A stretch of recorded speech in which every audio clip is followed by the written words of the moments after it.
Graça e paz, boa noite a você abençoado, a você abençoada. Hoje, dia 11 de dezembro de 2024, por volta das 20 horas e 30 minutos, estou aqui para lhes trazer mais um ensinamento, mais um entendimento da graça de Deus.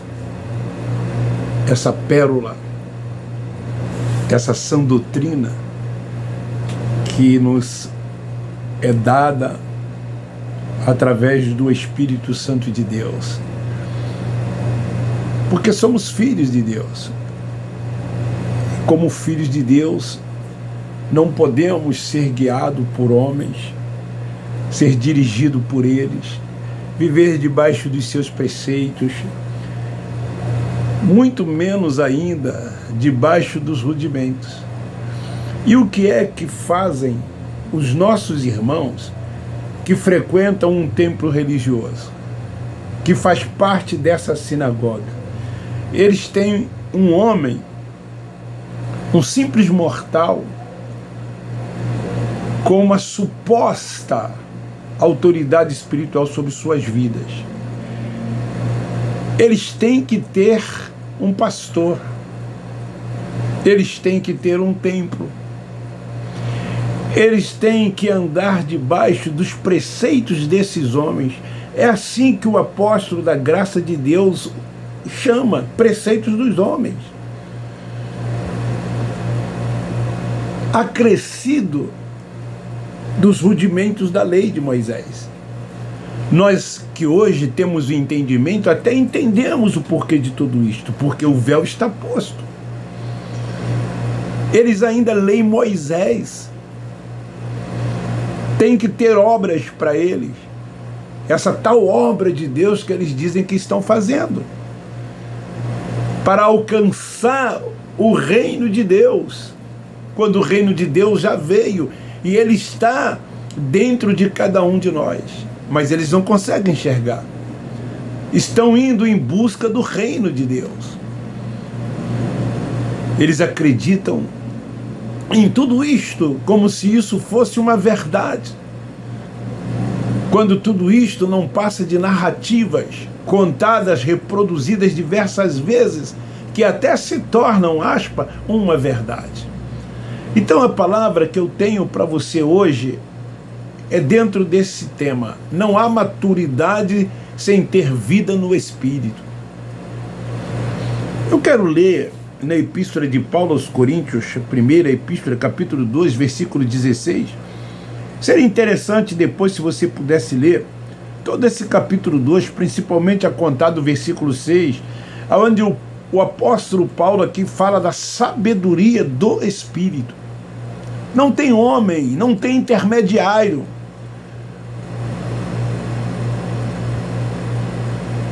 É tão somente ele e nada mais do que ele.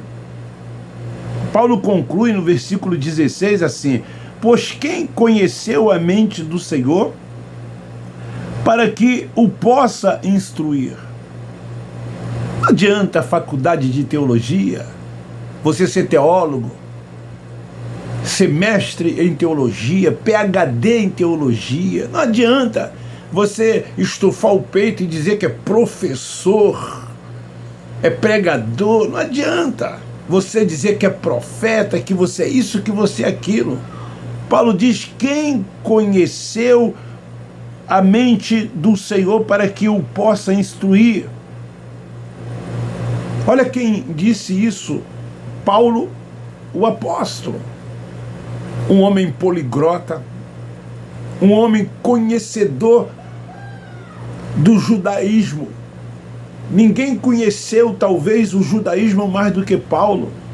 Ele era praticante, ele era zeloso. Com isto ele perseguia, pelo zelo que tinha, pela lei. Mas ele diz: agora nós temos a mente de Cristo.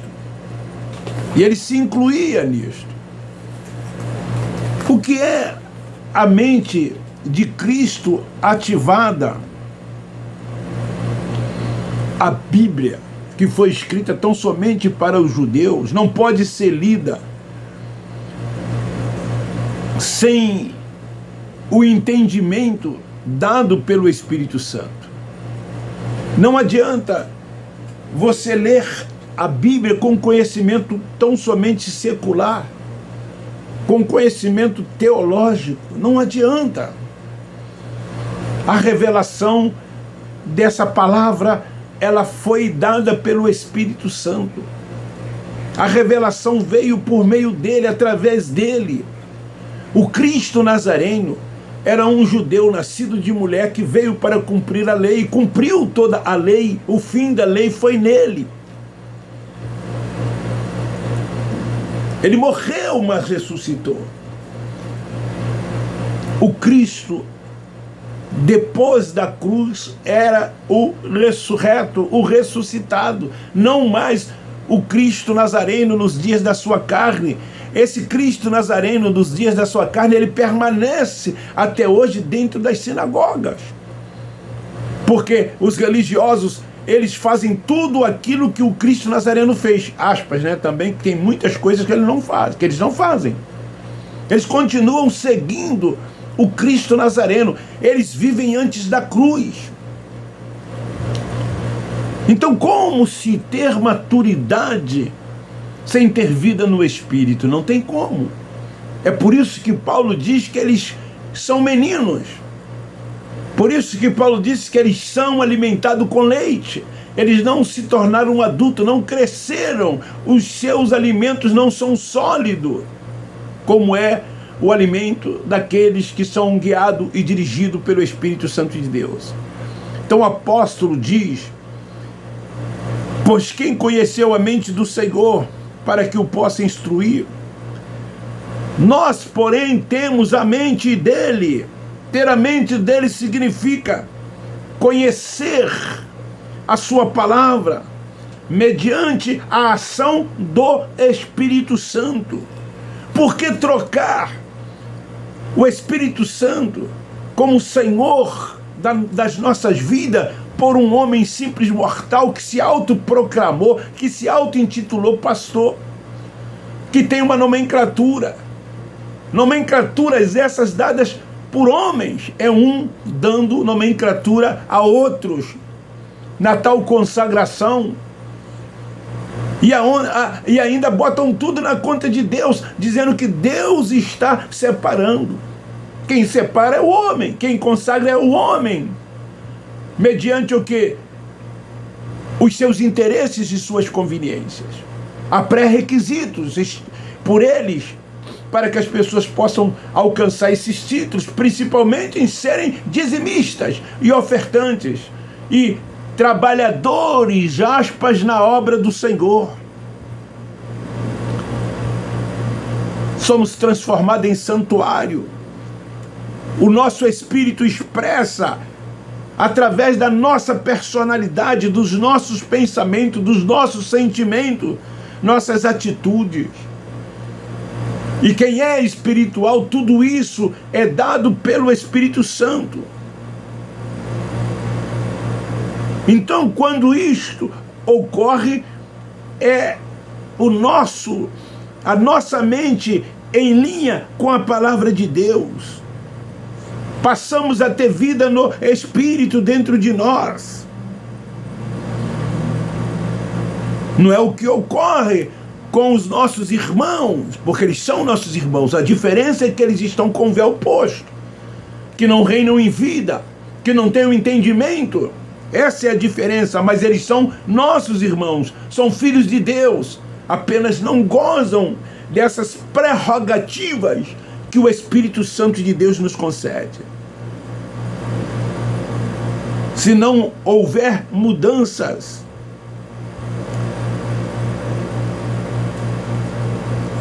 algo está errado. Se o véu continua posto, algo está errado. Se você continua preso a um sistema religioso, algo está errado. Se você continua frequentando templos feitos pelas mãos dos homens, quando Deus lá não habita, Atos 7,48. O templo da habitação de Deus é você, 1 Coríntios capítulo 3, versículo 16. É em você que ele habita, é em você que ele mora. Ele é espírito, e os verdadeiros adoradores adoram o Pai em espírito e em verdade. Adorar a Deus não é frequentar templo, não é ter um homem como a suposta autoridade sobre a sua vida, é participar de ritos, de liturgias, de cerimoniais. Isso não é adorar a Deus em espírito e em verdade.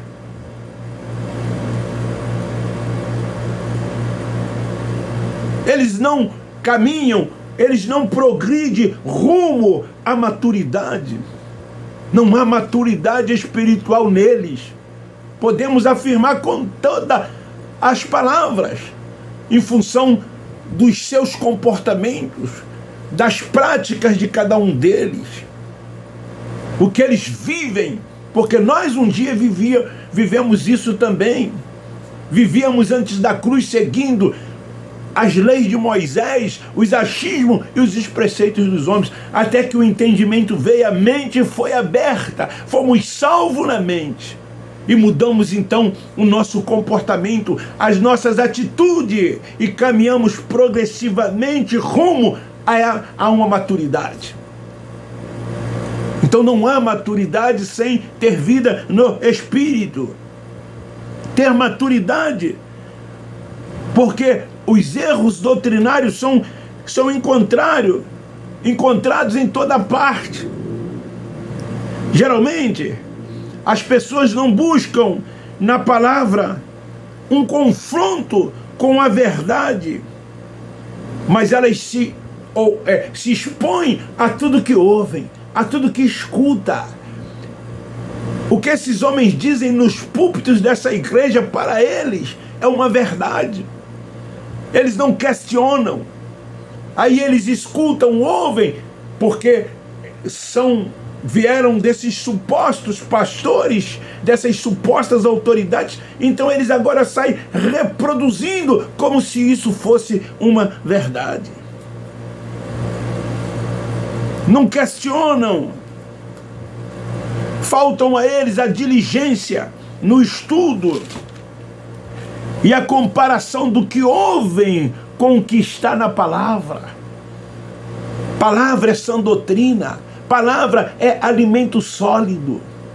Palavra da verdade que liberta o homem e o coloca agora sob a direção única e exclusiva do Espírito Santo. Mas eles preferem continuarem aceitando preceitos dos homens ou expressões da sua incredulidade, como todas essas coisas ditas por eles fossem a verdade de Deus. Porque é assim que acontece dentro desses lugares. Tudo nos foi revelado pelo seu Espírito. O Espírito Santo penetra todas as coisas, até mesmo as profundezas de Deus dentro de cada um de nós. Aqui em 1 Coríntios capítulo 2, versículo 10, olha o que Paulo diz: mas Deus não las revelou pelo seu Espírito. Não foi por homem algum, não foi por teólogo, não foi por conhecimento circular de quem quer que seja. O Espírito penetra todas as coisas, até mesmo as profundezas de Deus. Há uma diferença muito grande de quem tem o entendimento, de quem é salvo na mente, para aqueles que vivem debaixo de preceitos dos homens e dos rudimentos ainda da lei, que vivem antes da cruz. Há uma diferença muito grande. Aqui nós nos colocamos todos em igualdade. Aqui reconhecemos que há um só Deus único, soberano, que reina sobre tudo e todos e é Senhor de tudo e de todos. Que não há adversário nenhum que ele não peleja, que ele não guerreia, como diz o sistema doutrinal religioso, que Deus está pelejando, que Deus está guerreando. Onde se viu um Deus único, soberano, pelejar, guerrear? Tudo é a sua vontade, tudo provém de Deus, ele é absoluto. Ele tem os seus desígnios, ele tem os seus planos, e ninguém pode frustrá-lo. Jó 42, versículo 2. Ele é o Senhor. Agora só entenderá isso quem tem a mente. Quem é guiado por Ele, quem é dirigido por Ele. Quem vive esse mundo espiritual de Deus. Quem entende que Ele é espiritual, que Ele não é carnal, que Ele vive aqui, mas Ele não é daqui, que Ele está aqui, mas já assentado com Ele nas regiões celestiais. Nós não tememos a nada, não temos medo de nada, como eu disse na mensagem de ontem, porque nós não somos daqui, nós não temos nada a ver com este mundo aqui. Aí eles dizem assim, mas a gente tem que trabalhar. Eu não estou falando disso. Mas a gente tem que comer, tem que beber, vestir. Eu não estou falando disso. Sabe por que você não entende? Porque você é carnal. E Paulo disse que os carnais não discernem o espiritual. E o espiritual do carnal não é discernido. É por isso que vocês ficam com essas questões nas mentes de vocês. Vocês ficam voltados para essas indagações. Mas o espiritual não. O seu mundo é o espiritual. Ainda aqui, no versículo 14, olha o que Paulo diz. Ora, o homem natural não compreende as coisas do Espírito de Deus, pois lhe parecem loucura, e não pode entendê-las, porque elas se discernem espiritualmente. Tudo isso que eu falei, só discerne espiritualmente. Por isso que eles não conseguem alcançar. Por isso que eles não conseguem discernir. Por isso que eles nos adjetivam, dizendo, ó o falso profeta, ó o anticristo. É por isso que eles chegam a essas conclusões, porque são carnais. Paulo é claro aqui, o mundo espiritual de Deus não é esse mundo ensinado, pregado pelo sistema religioso doutrinal. Não é esse o mundo de Deus.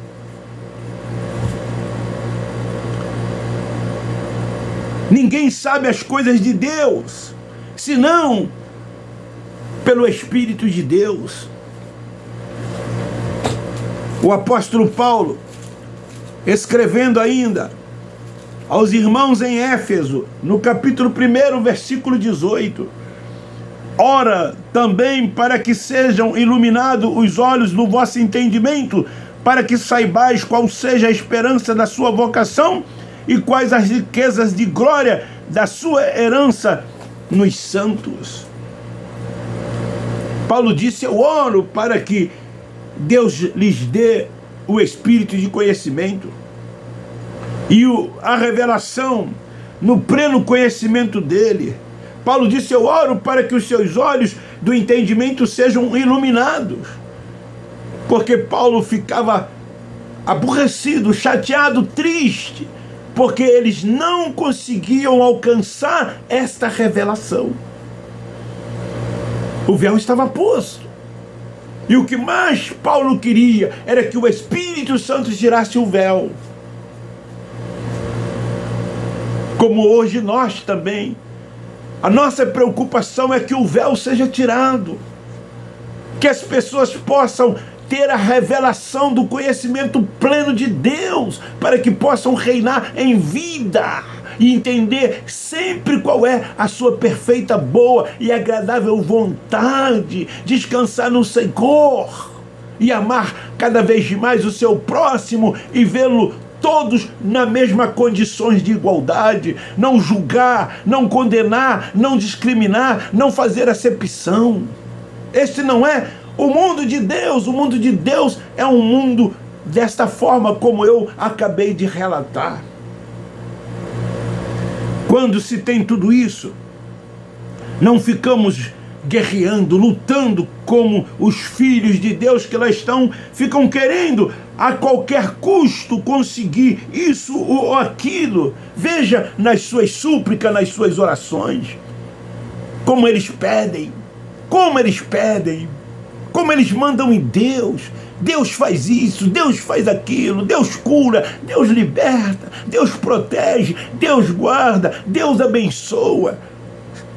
É assim que eles oram, como se eles conseguissem mudar a vontade de Deus, quando a vontade de Deus é feita nos céus e na terra, e ninguém tem como mudar a sua vontade. Tudo é a vontade de Deus. Orar para quê? Eu tenho mensagem dentro desse contexto. Nós oramos sim. Qual é a nossa oração? De gratidão. Gratidão por tudo. Não importa como, o que vai acontecer, ou que vai deixar de acontecer, nós sempre vamos agradecer, porque entendemos que tudo é vontade de Deus. Por isso que nós dizemos, você já é abençoado, este dia já é o seu melhor dia. É gratidão sempre. Por isso que nós reinamos em vida. Andamos e vivemos por fé. Descansamos no Senhor. Crescemos cada vez mais no conhecimento de Deus. Isso é ser herege?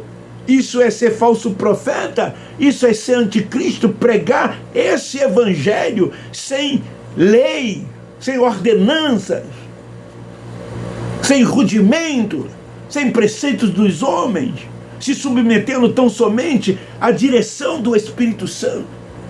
O que eu fiz aqui de errado com esta palavra que eu acabo de trazer? Aonde se tem heresia dentro desse contexto desta mensagem?